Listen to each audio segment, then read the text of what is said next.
Ninguno de nosotros esperaba algo verdaderamente siniestro cuando llegamos al continente antártico. Estábamos seguros de que el principal peligro acechaba en los vientos helados y el impenetrable desierto de hielo. Parecía suficiente para sentir una tensión constante, porque la Antártida no perdona los errores.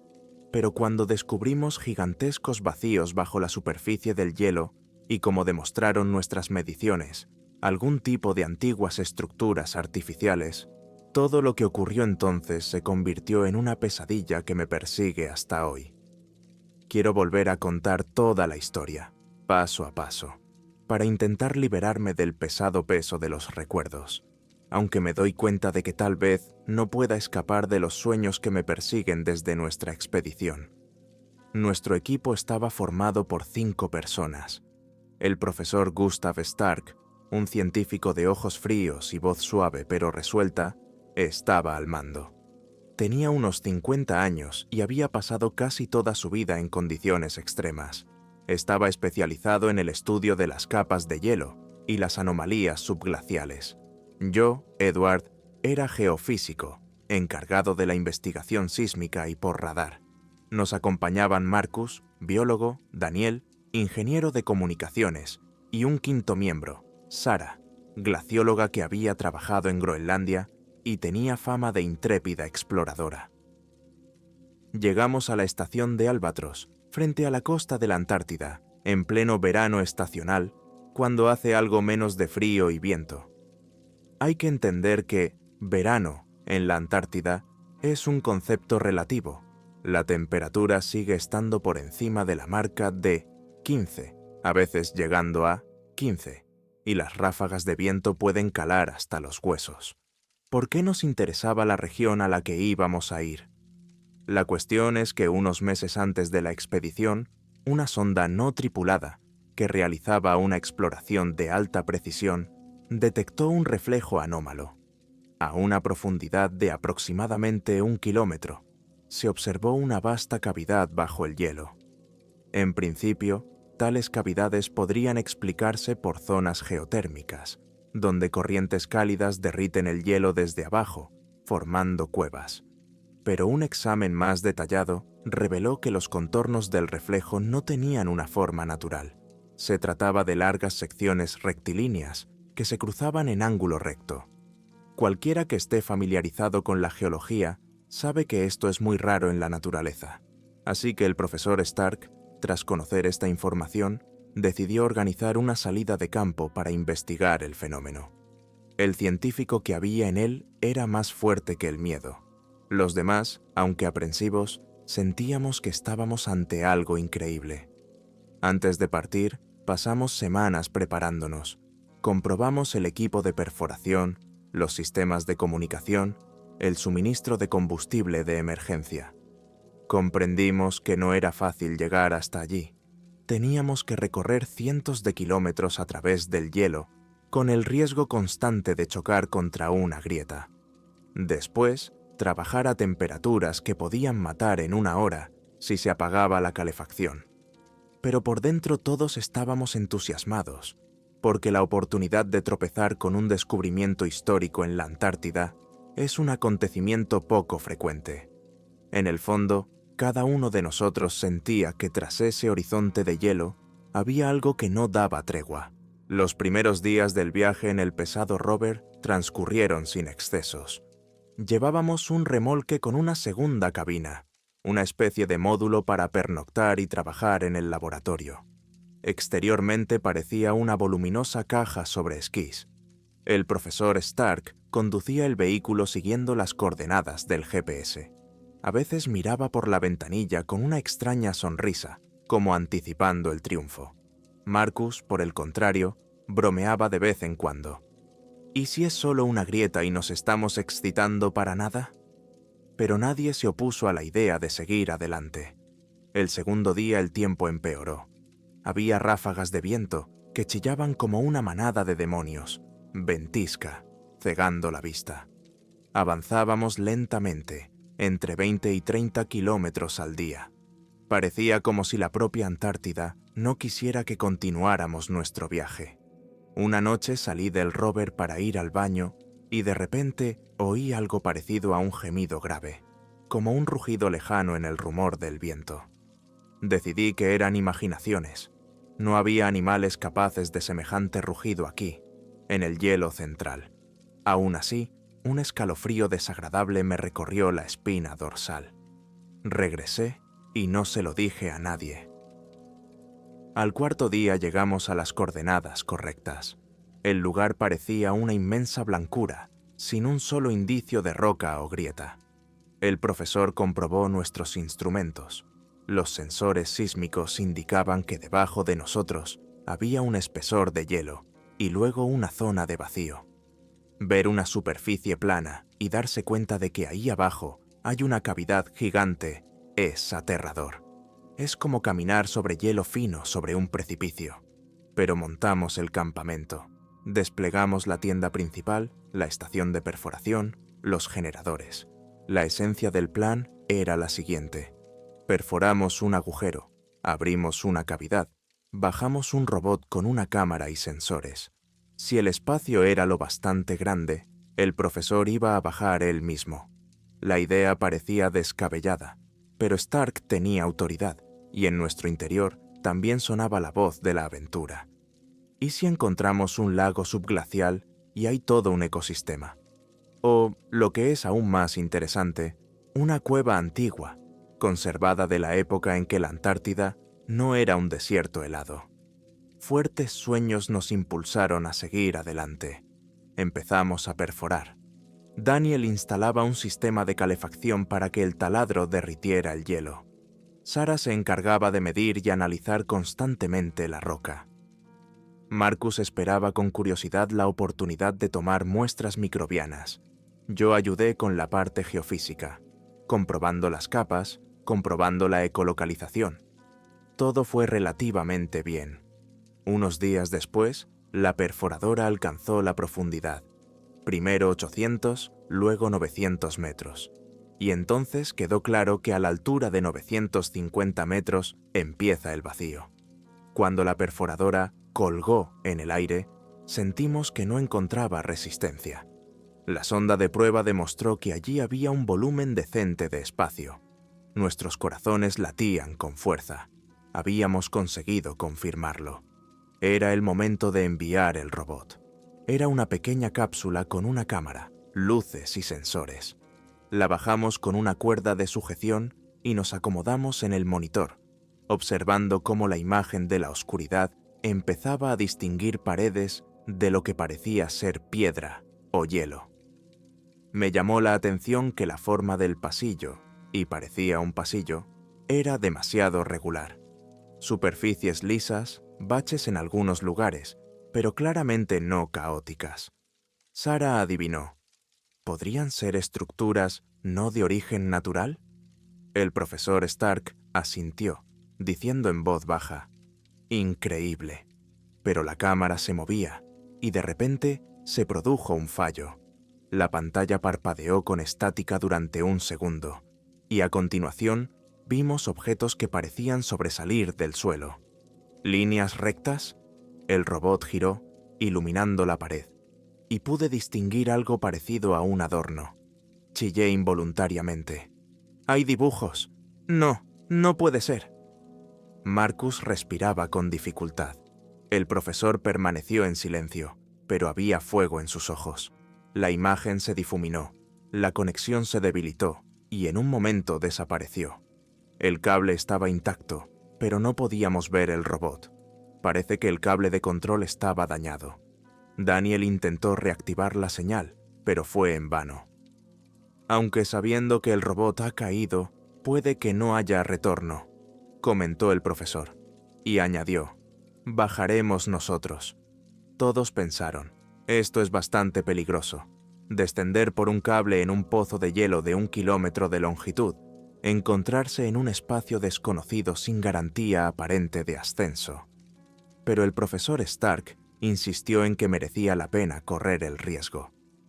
Este descubrimiento podría revolucionar la forma en que pensamos sobre la historia de la Tierra, instó.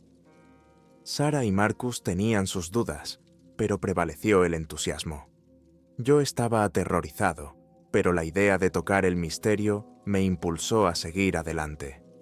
Al final, se ideó un plan: ensanchar el pozo, reforzarlo, hacer una cápsula ascensor improvisada.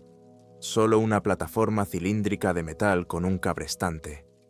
Bajaríamos en pequeños grupos, tomaríamos los datos y volveríamos. Tardamos una semana.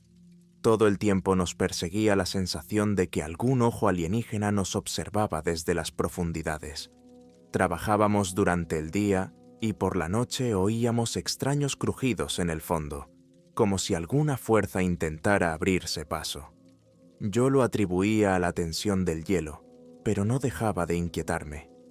El día del descenso el tiempo era turbulento, ventisca y viento frío, pero debajo del hielo no importa si hay calma o tormenta.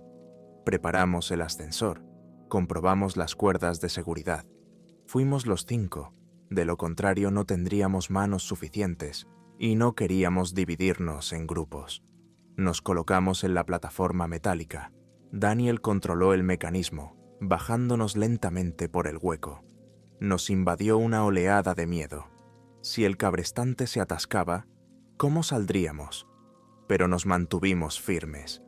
Al descender, vimos hielo transparente, burbujas de aire congeladas durante milenios. Los rayos de nuestras linternas se reflejaban en el hielo, creando extraños reflejos. El descenso duró cerca de 1 hora. Se me encogió el corazón, y cuando la plataforma perdió de repente el equilibrio y quedó suspendida sobre el vacío, nos dimos cuenta de que habíamos llegado a la cavidad. Daniel, utilizando las linternas incorporadas, alumbró hacia abajo. Vi que, efectivamente, había una enorme sala que se extendía a gran profundidad. La bóveda se adentraba en la oscuridad. El suelo estaba unos metros más abajo. Cautelosamente bajamos. El metal traqueteó. Y aquí llegamos. Estuvimos en silencio los primeros segundos. La cabeza nos daba vueltas. Era como una cueva, pero en ella había construcciones, columnas, losas de piedra, pasadizos, todo cubierto de escarcha. Estaba casi seco, solo una fina capa de hielo bajo los pies. Mirando hacia arriba, hay un estrecho pozo por el que descendimos. «Chicos, esto es...», Marcus murmuró, pero no pudo terminar. Todo el mundo se dio cuenta de que estábamos en una ciudad bajo el hielo. Desenganchamos los reflectores móviles. La luz reveló un paisaje grotesco. Paredes planas que conducían a pasillos desconocidos, extrañas esculturas a lo largo de los pasillos, cuyos contornos parecían algo más que personas.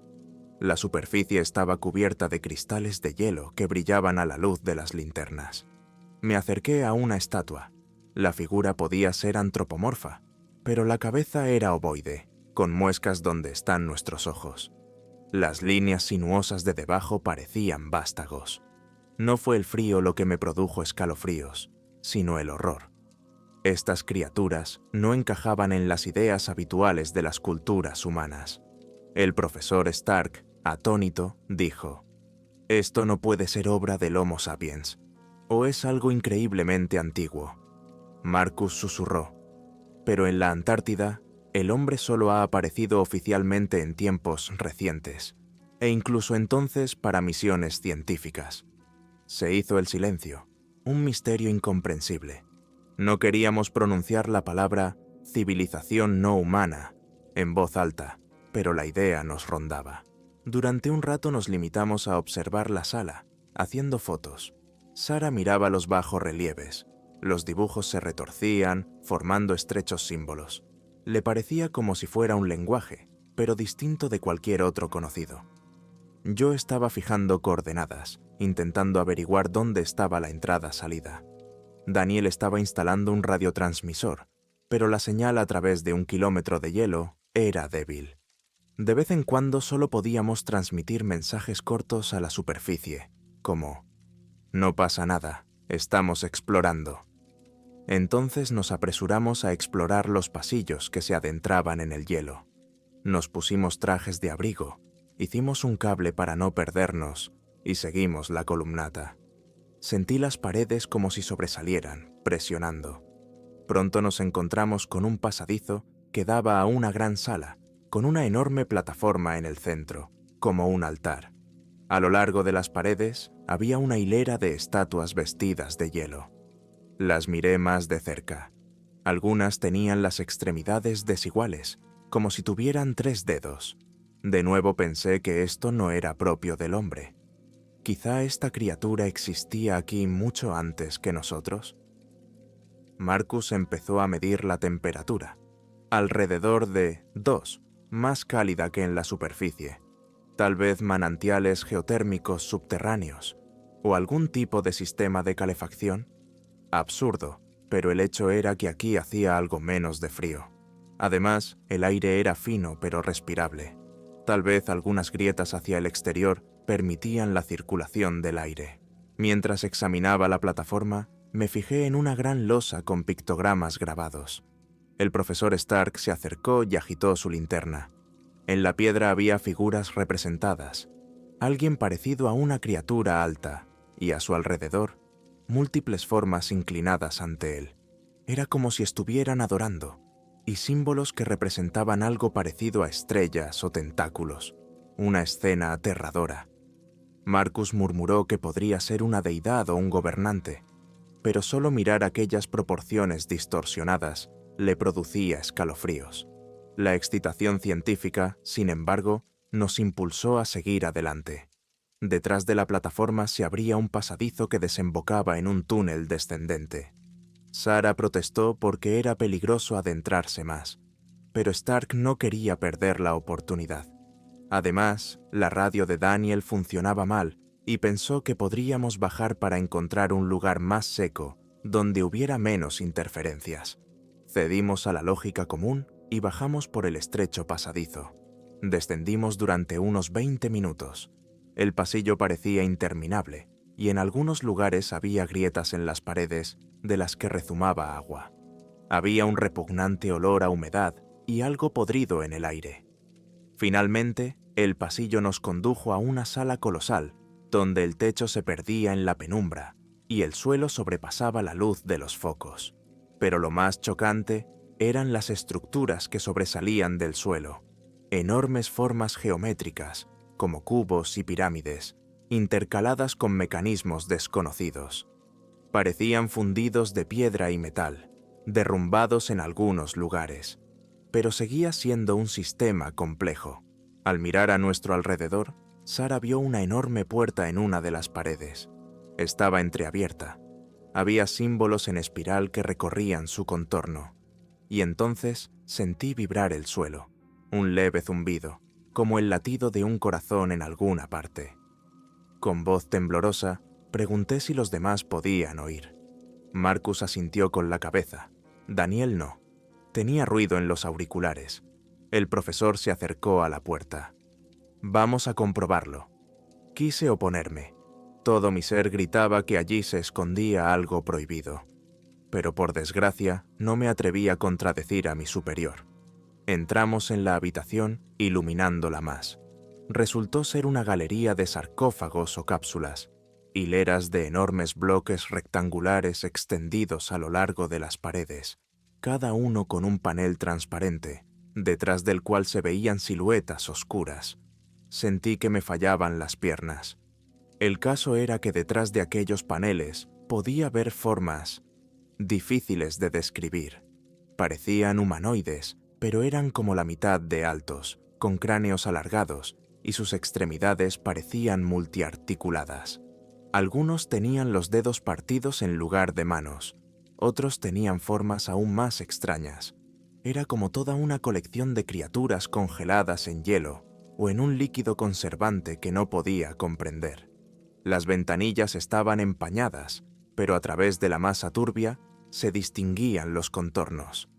«¡Jesús!», murmuró Marcus, sintiendo que su imagen científica del mundo se desmoronaba. El profesor Stark se quedó en silencio.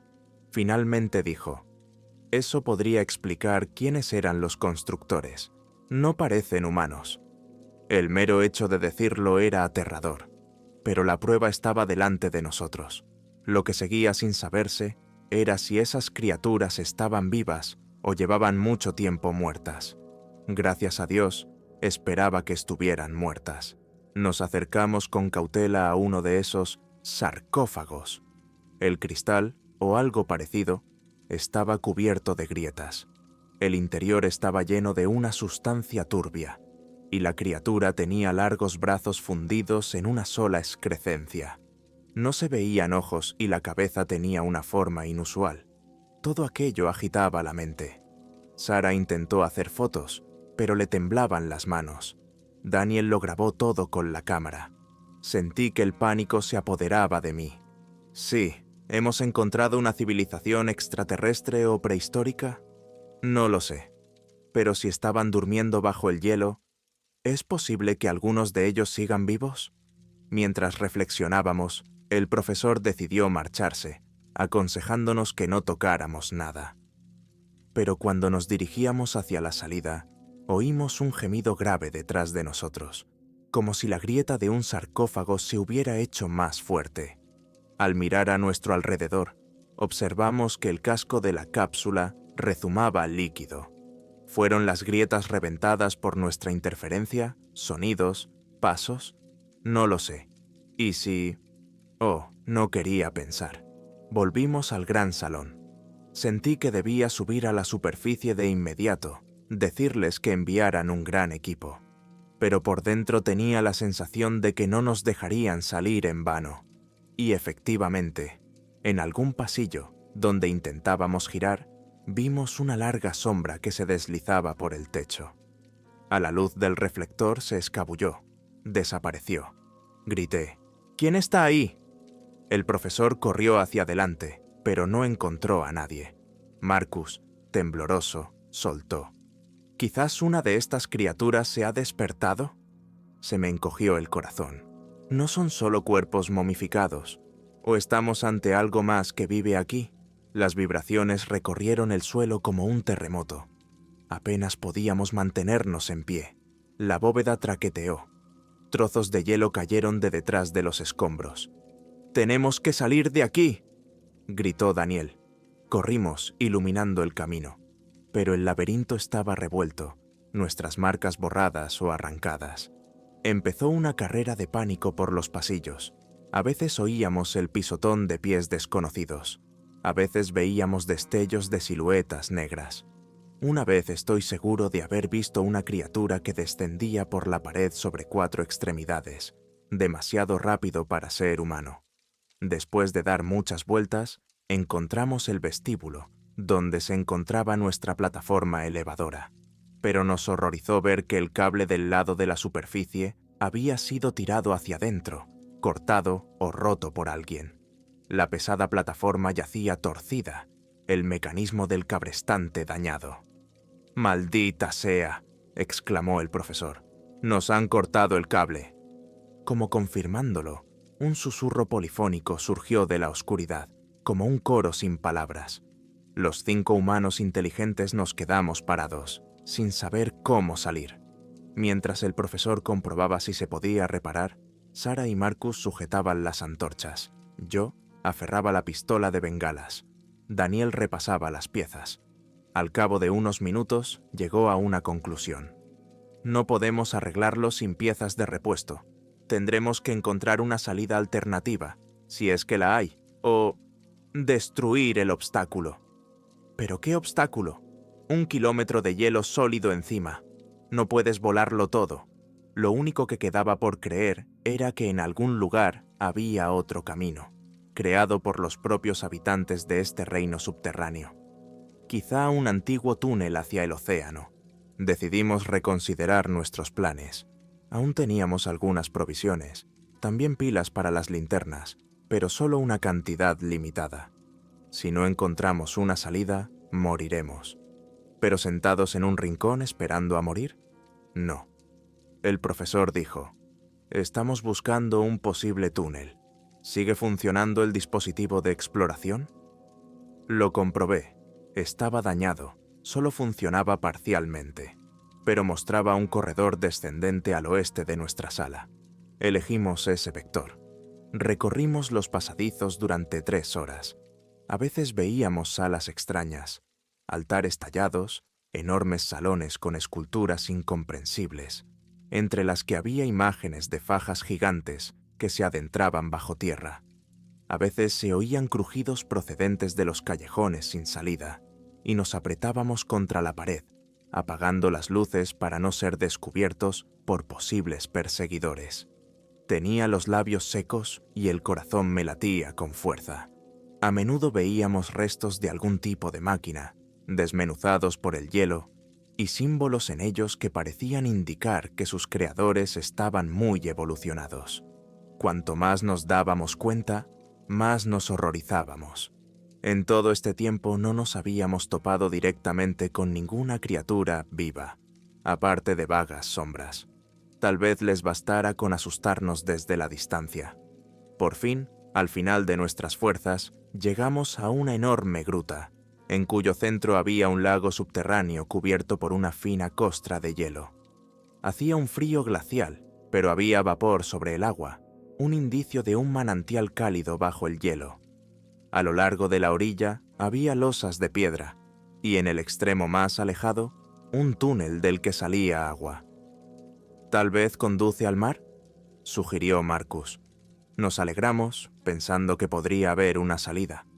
Intentamos no pensar en monstruos, pero si este era el camino al océano, la pregunta seguía siendo: ¿lo atravesaríamos? Nos acercamos. El suelo se hundía en el hielo, desigual y resbaladizo, agrietado en algunas partes. De repente, se oyó un chapoteo procedente de las profundidades del lago. Todo el mundo se congeló, esforzándose por oír. Hubo otro chapoteo, más cercano. Las linternas captaron el agua turbia. Había una masa negra apenas perceptible deslizándose cerca del fondo. «Atrás», susurró Daniel, pero era demasiado tarde. Algo retorcido que parecía una larga extremidad con garras en el extremo sobresalía del agua. Golpeó el hielo, resquebrajando la corteza. Salimos corriendo, resbalando y cayendo, pero por algún milagro conseguimos llegar a terreno más firme. La desagradable rama golpeó un par de veces más y desapareció. El pánico alcanzó un nuevo nivel. La ciudad parecía estar plagada de habitantes monstruosos, para los que nosotros no éramos más que víctimas. ¿Esperanza de un túnel? Dudoso, porque probablemente era allí donde vivían esas criaturas. El profesor Stark, aunque pálido, mantuvo la voz firme. La única otra opción es encontrar la parte más alta del complejo. Quizá haya una salida vertical que conduzca a una grieta en el hielo. Ahora que lo pienso, podría haber una grieta gigante o un pozo que saliera a la superficie. Honestamente, sonaba como tratar de agarrarse a un clavo ardiendo. Nos dirigimos en la dirección opuesta. Pronto nos encontramos con una escalera que subía en espiral. Subimos durante al menos una hora, agotados hasta la extenuación, golpeando ramas por el camino. Un par de veces oímos susurros, como si alguien nos llamara por nuestros nombres. Marcus juró que oía la voz de su madre llamándole por su nombre. El misticismo nos hizo desfallecer, pero apretamos los dientes y seguimos adelante. Finalmente, las escaleras nos condujeron a un pasillo más estrecho, donde las paredes estaban decoradas con grandes bajorrelieves. Entre ellos destacaba el central, una enorme criatura con alas palmeadas, aunque tal vez se tratara de un símbolo convencional. Debajo había hileras de figuras más pequeñas que ofrecían regalos o se agachaban temerosas. En la parte superior del bajorrelieve había inscripciones extrañas, y en la inferior una rotura brusca, como si se hubiera desprendido una parte. Seguimos caminando y de repente nos dimos cuenta de que había una enorme grieta en la pared, por la que parecía pasar una corriente de aire frío. «¡Esa puede ser una salida!», exclamé. El profesor asintió, indicándonos que entráramos con cautela. Dentro, la hendidura se ensanchaba, convirtiéndose en un túnel horizontal. Caminamos un rato y nos dimos cuenta de que el suelo ya no era tan plano, desmoronándose en algunos lugares. Parecía como si esta zona hubiera sido destruida hacía mucho tiempo, y el hielo surgía de las grietas. pero a lo lejos se veía el resplandor de alguna luz natural, tal vez la luz de la luna o del sol. Aceleramos el paso, y entonces una criatura, parecida a aquellas vagas siluetas, surgió del pasadizo lateral, solo que ahora la veíamos con buena luz. Era casi tan alta como un hombre, delgada, de cuerpo negro grisáceo, extremidades largas, 3 dedos con garras. La cabeza era alargada, los ojos apenas se veían, solo unos pozos oscuros. Emitió un fuerte silbido. Marcus disparó su lanzacohetes sin esperar, y la carga al rojo vivo impactó en el pecho de la criatura. Aulló, retrocedió y cayó retorciéndose. Continuamos en estado de shock, dándonos cuenta de que eran vulnerables al fuego, pero un momento después se oyó un chillido agudo detrás de nosotros, cuando varias criaturas más se abalanzaron sobre nosotros. Esprintamos, iluminando el camino con antorchas, sintiendo los pisotones a nuestras espaldas. Mi cerebro gritaba que si nos alcanzaban, estábamos perdidos. El túnel conducía a una gruta, donde una capa de hielo azulado y lo que parecía ser un débil resplandor asomaban desde arriba. ¿Podría haber un camino hacia la superficie? Pero la capa de hielo no había sido penetrada. El pánico se apoderó de mí. El profesor Stark, al ver una estrecha grieta en el lateral, gritó: ¡Por aquí! Saltamos a ella, literalmente apretándonos en el estrecho pasadizo. Las criaturas que venían detrás llenaban la gruta y las oíamos gruñir y crujir, pero no entraron en la grieta. Quizá no tenían espacio suficiente o no querían arriesgarse. Nos pusimos en cuclillas y avanzamos lentamente por el estrecho pasadizo. Solo tenía una cosa en mente: correr, correr hasta salir. Durante 20 minutos nos arrastramos, las rocas arañando nuestros trajes, los bloques de hielo sobresaliendo de nosotros. Un par de veces parecía que nos íbamos a quedar atascados, pero de repente el túnel nos condujo a un pequeño pozo vertical que llevaba hacia arriba. El haz de luz de una linterna mostró una brecha en el hielo. ¡Ahí está! Marcus casi chilló. ¿Pero subir sin equipo? Casi imposible. Por suerte, teníamos cuerda, ganchos. Construimos un sistema primitivo. Clavamos un gancho en una grieta y subimos poco a poco. Mi corazón latía con fuerza, porque todo es precario. Podríamos caernos. Pero el miedo a las criaturas nos impulsó a seguir. Sara, aunque presa del pánico, subió primero. Yo la seguí. Luego el profesor y, por último, Marcus. Tras media hora de increíble esfuerzo, llegamos a lo que parecía una fina barrera de hielo sobre nuestras cabezas.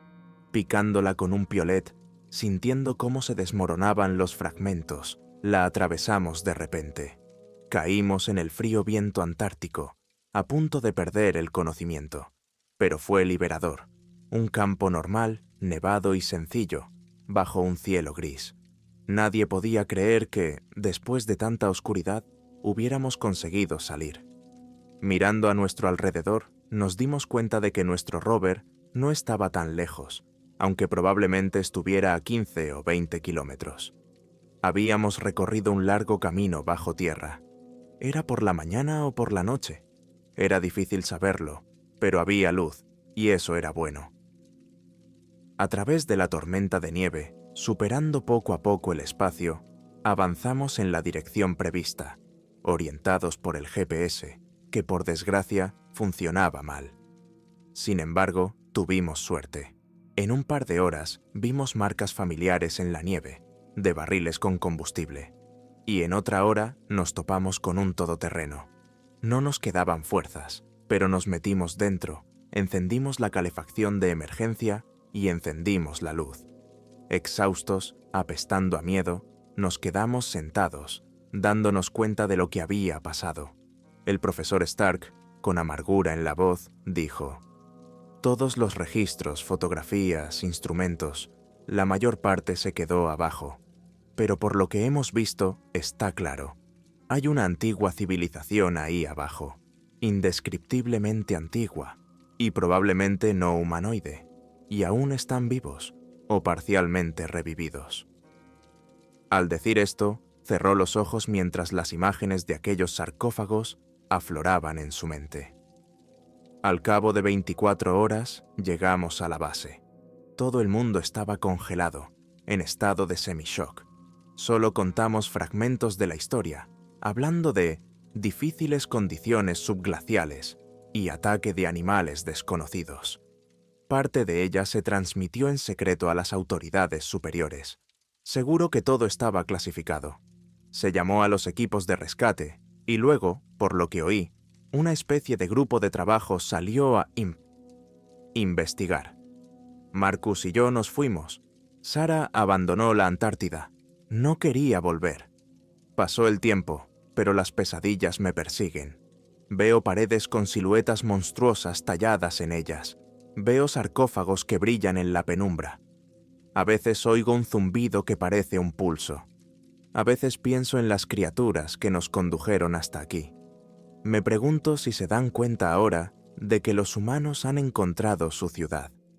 Quizá encuentren una salida cuando el hielo siga derritiéndose. El profesor Stark envió un breve artículo a una revista científica cerrada describiendo una inusual cavidad subglacial con artefactos de origen no identificado, sin detalles ni coordenadas. Nos advirtió de que tarde o temprano todo saldría a la luz. Pero si la humanidad se entera de semejante monstruosidad, es poco probable que esté dispuesta a aceptar la verdad. Así que hemos encontrado una antigua civilización bajo el hielo de la Antártida. Pero no podemos estar orgullosos.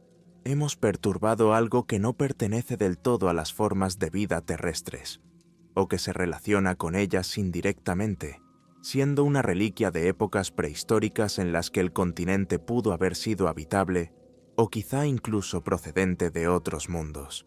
No tengo respuesta. Lo único que me queda es la certeza de que allí existe una ciudad, habitada por entidades espeluznantes e incognoscibles que no quieren ser vecinos de los humanos. Cada vez que veo noticias sobre el deshielo de los glaciares, algo dentro de mí se encoge. ¿Y si esos glaciares se abren y el mundo ve algo para lo que no está preparado? Ruinas aterradoras que esconden un probable mal que podría extender sus tentáculos hacia el exterior. Suena a fantasía, pero lo recuerdo como aquel fotograma congelado. La criatura colgada de la pared, mirando fijamente con las cuencas de los ojos chamuscadas. Era real, ¿verdad? Escribo esta historia para que quizá en el futuro alguien la lea y comprenda el peligro. No vayas allí sin medida. La Antártida no es solo un páramo helado, sino una cuna de misterio donde pueden dormitar fuerzas ancestrales. No pretendo afirmar que sean capaces de derribar a la humanidad, pero es evidente que están activas y son hostiles. Cuando me despierto por la noche y oigo el aullido del viento, a veces sueño que alguien se arrastra por la pared de mi casa con un susurro silencioso, rascando la ventana. Pero, por supuesto, esto no es más que paranoia, un eco de la pesadilla. En mis sueños, vuelvo a ese santuario subterráneo, veo las estatuas colosales, oigo sus voces, hablan con una especie de infrasonido que me hace vibrar los huesos. Me despierto sudando frío, dándome cuenta de que he sobrevivido milagrosamente. Mi mirada se posa en la foto que he conseguido guardar. Está borrosa, pero puedo distinguir el contorno del arco y una figura alta a la izquierda. A veces quiero destruir esta foto para no tener que verla, pero la conservo como recordatorio de lo que ocurre cuando la gente escala en lugares desconocidos. Oficialmente, nuestra expedición está registrada como una exploración geológica y de hielo, que se saldó con la trágica muerte de un participante y un robot desaparecido. Abandonamos la Antártida y la estación en esa zona cerró debido a condiciones desfavorables. Sé que el profesor Stark, al volver a casa, cayó en una extraña obsesión de la que nunca salió. Dicen que estudiaba sus apuntes sin cesar, que dibujaba algún tipo de diagrama. No puedo culparle. Lo que vio fue alucinante. No sabemos qué será lo próximo. Tal vez las autoridades decidan investigar más en serio, dotando al grupo de guardias armados pero supongo que cualquier bala podría ser impotente contra la antigua biología o, me temo, otra naturaleza de estas criaturas. O puede que no sean tantos y no salgan de su cueva natal. Pero todo esto son conjeturas. Personalmente, me alegro de haber sobrevivido, a pesar de las pesadillas. Intento llevar una vida normal, aunque no es fácil cuando por la noche se alzan ante mí sarcófagos de los que despiertan siluetas monstruosas. ¿Es posible que haya muchas ciudades de este tipo ocultas bajo el hielo y que la nuestra sea solo una de ellas? No quiero preguntarlo. La Antártida es inmensa y en gran parte inexplorada.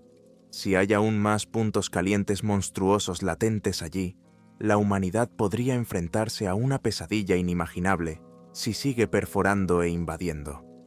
Por supuesto, la ciencia no conoce barreras, pero a veces es mejor no romper los precintos con los que la naturaleza, o alguien más, ha sellado secretos peligrosos.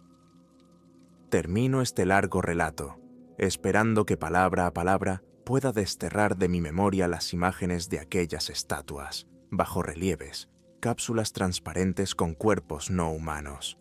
Pero siento lo contrario. Cuanto más hablo, más oigo susurros de las profundidades.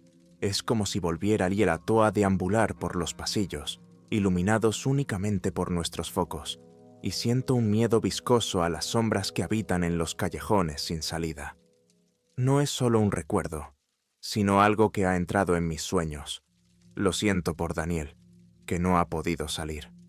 No estoy segura de si está realmente muerto o si esas criaturas le hicieron algo aún peor. Encontramos una antigua civilización bajo el hielo antártico, eso es un hecho. Mi historia es una prueba, aunque sin pruebas formales.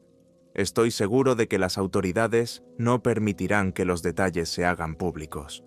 Pero quizá algún día se sepa la verdad y la gente sepa que no somos los primeros habitantes del planeta, y que en el continente helado más meridional siguen existiendo formas ancestrales que guardan sus secretos de los curiosos. ¿Y realmente necesitamos saber más? Después de todo, el precio del conocimiento puede ser demasiado alto. Así que, si de repente alguien lee estas líneas y decide ¿no debería ir a los mismos lugares? Que piense. Piensa en lo que yo y mis camaradas vimos.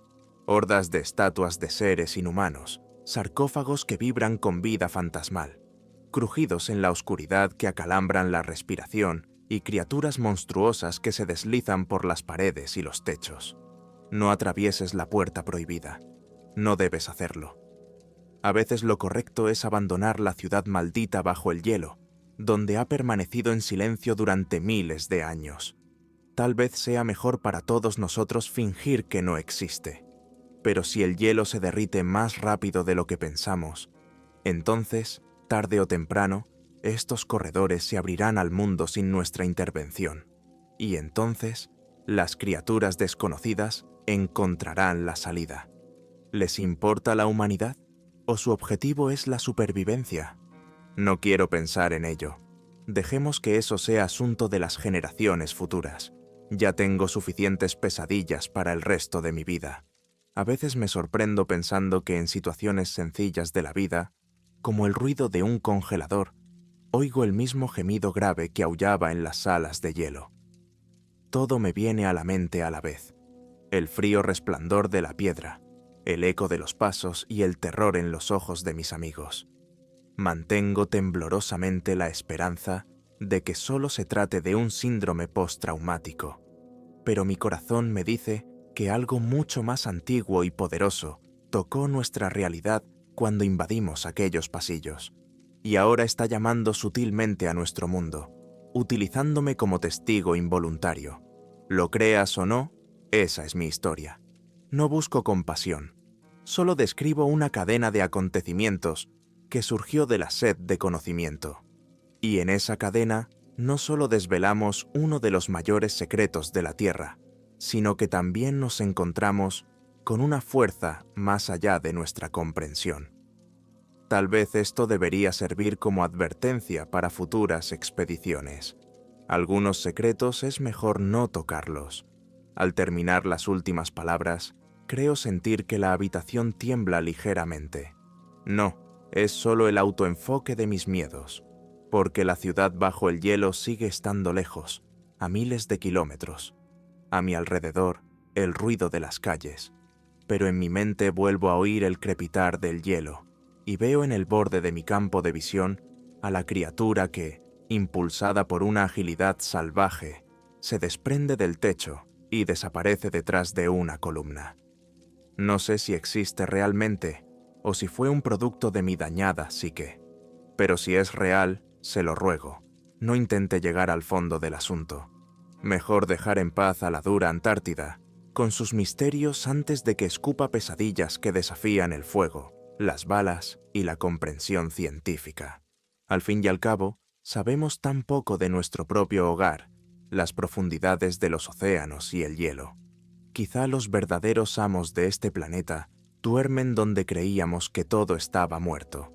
Y cuando un hombre se sale de la línea, despiertan, recordándonos: esto no es para ti. La silenciosa ciudad tragada por el hielo es solo uno de esos terribles susurros de un pasado que no está abandonado, sino solo encerrado a 1 kilómetro de espesor. Pero hemos encontrado la llave. Y nos hemos hecho una pregunta cuya respuesta la humanidad no está preparada para conocer. ¿Y si no somos los primeros y únicos seres inteligentes nacidos en la Tierra? Por aterrador que parezca, la realidad puede ser mucho más aterradora que las historias más escalofriantes. A medida que me acerco al final, tengo miedo de darme la vuelta. Es como si las sombras parpadearan detrás de mí y una voz que suena como el susurro de un viento helado pronunciara mi nombre. Pero lo hago. Me doy la vuelta. Pared vacía. Bien, parece que sigo aquí, y no en la ciudad subterránea con su población de pesadilla. Espero que siga así. Mientras el hielo se mantenga sólido, no tenemos nada que temer. Pero si comienza el deshielo inducido por el clima, cuidado, porque entonces los ocultos bajo la tierra saldrán a la luz, y es poco probable que podamos detenerlos o comprender sus motivos. Hemos adquirido conocimientos, pero no la fuerza para aferrarnos a ellos. Dejemos que esta historia cuelgue en el espacio aéreo de nuestro mundo silencioso. Quizá desaparezca sin dejar rastro, perdida entre otras historias. Pero estoy seguro de que reflejará una pequeña sombra del inconmensurable horror que acecha bajo los kilómetros de hielo antártico, y que nuestro pequeño equipo atrapó en el acto.